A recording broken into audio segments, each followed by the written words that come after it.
Alhamdulillah, salatu wassalamu ala rasulillah, ikhwan akhwat fillah subhanahu wa ta'ala. Apa sih ciri-ciri orang yang riya ya? Ciri-cirinya ya diantaranya kalau dia lagi sendirian dia malas beribadah. Tapi kalau dia lagi banyak orang dia semangat ya.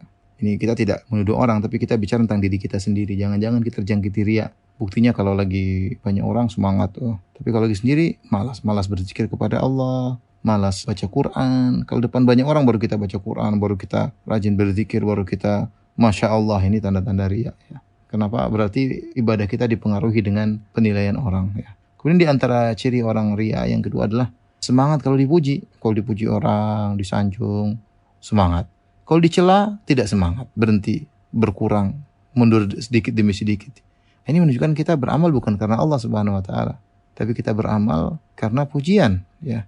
Ketika pujian kita dapat, kita tambah amal kita. Ketika pujian kita tidak dapatkan justru cercaan dan celaan, maka kita berhentikan amal kita. Ini tanda-tanda bahwasanya kita beramal soleh bukan karena Allah Subhanahu wa ta'ala, tapi karena pujian dan menghindari cercaan. Di antara tanda-tanda kita bisa terjangkiti riya itu kita tidak pernah mengecek niat kita, tidak pernah ngecek sama sekali. Tidak pernah kita ngecek sebelum kita beramal, tidak pernah kita ngecek di tengah kita beramal, dan tidak pernah kita ngecek di akhir kita beramal. Ya, seorang berusaha mengecek niatnya ya sebelum beramal agar dia bisa berusaha untuk tidak riya. Tapi kalau dia tidak pernah ngecek ya bisa jadi terjerumus dalam riya tidak dia sadari. Makanya di antara ciri orang yang terjerumus riya tidak pernah ngecek amal dia. Padahal amal bisa dicek. Oleh karenanya dikatakan kepada Nafi' bin Jubair rahimahullah, "Ala tashhadu janazah?"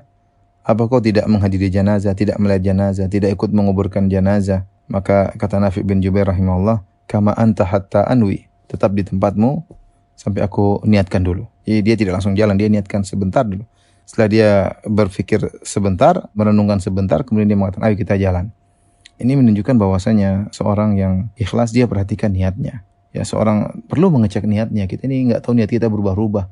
Kalau hati tidak pernah kita cek, kita merasa kita nyaman-nyaman saja, kita merasa kita ikhlas terus, ternyata ada udang di balik batu. Hati-hati. Ya, kita cek, benarkah ini kita ikhlas? Perlu kita ingatkan sebelum beramal. Terkadang ketika sedang beramal, kita cek ini ikhlas atau tidak. Perlu dicek.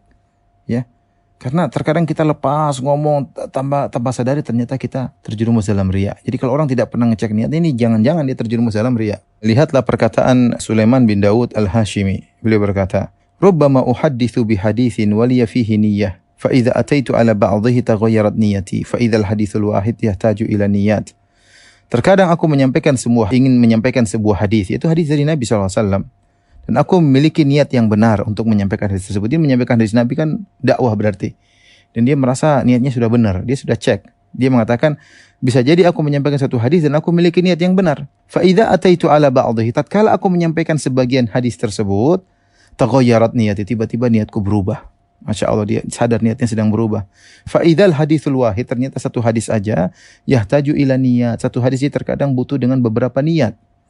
Ya, satu hadis terkadang butuh beberapa niat. Sama seperti seorang penceramah. Bisa jadi dia ceramah, di tengah-tengah dia semangat karena banyak orang misalnya, karena orang terpesona dengan apa yang dia sampaikan. Tiba-tiba niatnya berubah dan dia tidak sadari. Ya mungkin awal ceramah dia ikhlas, tengah ceramah dia sudah riya, malah terkadang dia sebutkan amal dia, orang semakin memujinya, mengeluh-elukannya, dia terjebak. Ya, seorang kalau tidak pernah cek niatnya, sangat mudah dia terjerumus dalam riya, dan itu bahkan tanda bahwasanya dia terjerumus dalam riya.